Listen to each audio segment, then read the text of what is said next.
everybody. It is Dean Z speaking to you on a beautiful summer day here in Ann Arbor, the University of Michigan Law School in Hutchins Hall.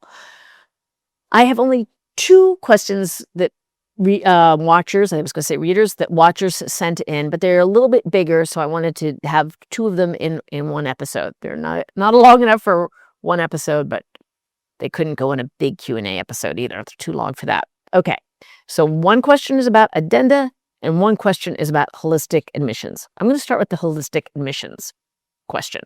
It comes from Susie, and she says, I feel that for the most part, the LSAT is heavily weighted across the board and the GPA less weighted. As far as the remainder of the application is just another item for the schools to check mark as done. The schools that are ABA approved have too much to risk, and although the schools say that they take a holistic approach, those are her quotation marks, based on the candidates I have seen, they do not take a holistic approach at all. I will start by talking about what it means to be holistic. It does not mean that you do not look at LSAT and GPA. It means that you are looking at the LSAT and GPA in the context of everything we know about a person and deciding, can this person do the work? And if they can do the work, do we want them to join us? So if you have very, very low LSAT scores and or very, very low GPAs, it is true that depending on the schools that you apply to, you may never get in, right? You could be doing everything else right, and you may not get in, even if everybody is taking everything into account. All we are saying with holistic admissions is that we are taking it into account. It doesn't guarantee a particular outcome, and it doesn't mean we don't care about the metrics that are useful indicators of your ability to succeed in a given environment. This will vary greatly depending on what your specific scores are and where you are applying. So I think there are probably scores out there that don't get into any school. I don't know. But it is definitely a balance, right? So the lower the scores, the more an office needs to see to convince them in every other part of the application that you can do the work. So you can be extremely interesting. You can have done, the best possible job you can, but it may still be the school's conclusion that you won't succeed there. And they are not doing you or anyone else a favor to admit you when they think that. In fact, that is predatory if they think that and they admit you anyway. So, Susie, I take your point that having an amazing work experience is in and of itself not going to overcome really low scores. By the same token, having high scores is in and of itself not the thing that gets you in. That's the other meaning of holistic that people do not grasp frequently. So you've got a 180 and a 4.0. It doesn't mean that everywhere you apply, they are automatically going to admit you. They're going to look at everything about you and say, have you been making the most of your time? Are you an interesting person? Do you seem like you would be a good fit here? Do we feel like you're our kind of people? Whatever the hell that means. But, this is what it means. How did this person have a 180? Is this someone who has they have their arm tied behind their back and got a 180 anyway? Or do they have, lots and lots of opportunities?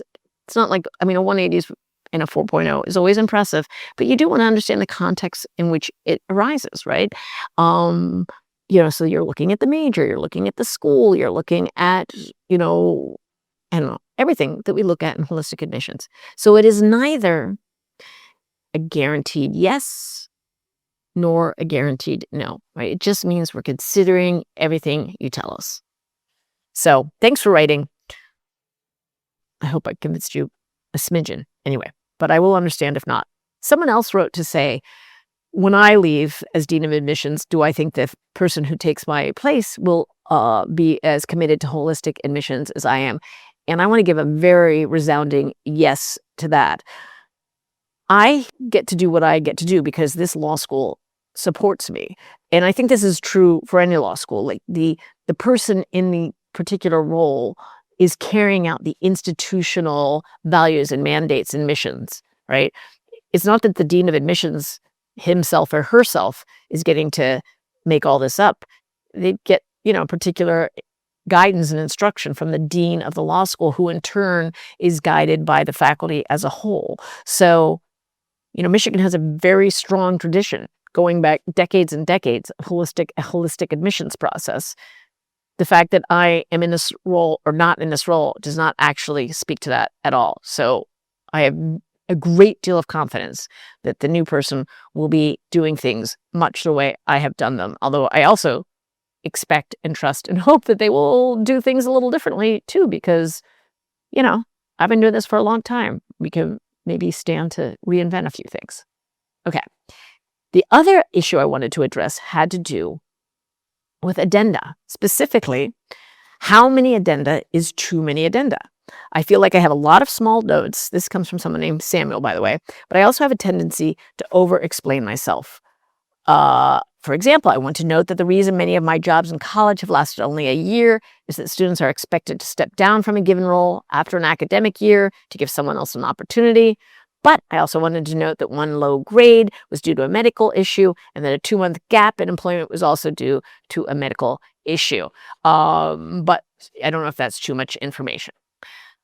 You are onto something here, Samuel. You don't want to write 10 pages of addenda explaining every little thing possible in your application. You have to trust, that you are explaining yourself in various ways, and you have opportunities to do this. Like in your resume, you can, explain what a job was and whatever. You can say things in your essays, da-da-da-da-da.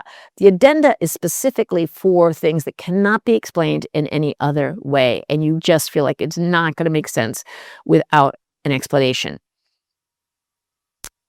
Some things don't need to get explained at all. So arguably, one bad grade, arguably 1 2-month gap in employment, that's not something you need to explain. Those are very small things. It's more when there is a pattern of, issues. So you have 5 bad grades in one semester, or you have a bad grade every time you try and take a particular kind of course, or you have many gaps in employment, all for the same reason.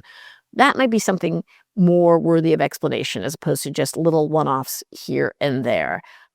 If you do feel like you have 3 things, all of which are equal magnitude, all of which you need to explain, maybe you can kind of smush some of them together. So you could smush together, for example, the gap in employment and the bad grade and say, I have, a particular issue. It is yada, yada, yada. You'll see that this was manifest in this particular grade and in this particular gap. So that's just like one thing in a way that you are applying. You see how, you put it together. It looks like it's just one thing that you are explaining as opposed to 2 different things. But think about the magnitude. Think about whether it really is likely to cast a pall over your application, and think about how many things you need to explain, and try to balance all those things so you don't sound, totally unhinged by explaining everything, right? You want to keep it in perspective. You don't want to go into too much detail. So those are the things to think about sort of generally: magnitude, volume, blah, blah, blah. I can't give abstract advice that will cover all situations. For your particular situation, I would say I wouldn't mention the gap in employment. I wouldn't mention the 1 grade. But I do like the idea of explaining that you stepped down from a role because of this expectation by the school. 1, because that's a pattern. You said that happened more than once. And 2, because it's kind of nice. You're saying, I am someone who understands community norms and I play by the rules. And so that's actually something really lovely that, I think enhances the other aspects of your application. So that's the only one that I personally think is worthy of explaining in an addendum. Okay. Another example is comes from another question from someone named Nicole, who said, I wonder what your thoughts are when you look at a resume and see a lot of leadership positions and internships that were started in a short span of time. For example, 3 different internships and 4 new positions the same year of applying. Does that look bad and last minute, or show progression and growth? So Nicole wasn't specifically saying, should I write an addendum? But yeah, that's an example of something that is going to get someone's attention, and you're not going to know exactly what to make of it. So I am sure that there are admissions people who will look at that and think progression and growth. And there'll be others who look and think short-term mentality and, and bad and last minute or whatever. So you want to frame it in a way that they think about it the way you want them to think about it, which is in the positive way. So in that case, I would do my best to put an addendum about, like, here's why I started all these in this time frame, and I'd just clarify that in that one little paragraph. Again, general rule for addenda, I've said this many times, don't go on and on. Have it be a few brief sentences. Get in, explain, and get out, and say goodbye. Right? And also, I should explain, I am not talking here, I'm talking about not explaining too many things. I am not talking about the character and fitness type of addenda when you have a disciplinary matter or a criminal conviction. Those are just their own thing. So I'm not counting them when I'm saying don't explain 4 things. Those are just off to the side. So that's all for that part. And now I want to talk about grammar. And what I want to say is resist trends. Okay, so there are phrases that just come in and out, or mostly just come in and then leave fashion. And they get overused. And the first time you hear them, if you're like me, you'll be like, ooh, that's interesting. I like that. And then the 10th time you hear them, you want to stab yourself in the face. You're so sick of hearing it. So an example for me is the phrase setting the table. I listen to a lot of podcasts, and I don't know, people really love to talk about set the table, meaning like frame this issue for us, tell us the background. I just hate that, because I've heard it so many times. There's nothing wrong with it. And I do remember thinking the first time I heard it, I kind of liked it. And now I hate it. Another example is in this space. That's a thing that people say all the time. The phrase adulting, the word adulting. I hate that. Please never say that. Again, I remember the first time I heard it, I was like, oh, cute. That's the thing about language. It can be cute the first time and then really get stale quickly. Your personal statement, your essays for law school are not a great place to use slangy, trendy kinds of language. A little bit, maybe, but a little bit goes a long way. It's a more formal piece of writing. So you want to sound like a grown-up. You want to sound like you're adulting. Oh my God! Sorry. Now, but all I'm saying is resist the, easy turns of phrase. It's sort of like a cliche, right? You want to resist those too. So think about what you're writing, why you're writing it, and are you just falling into some easy language because you've heard it a lot? All right.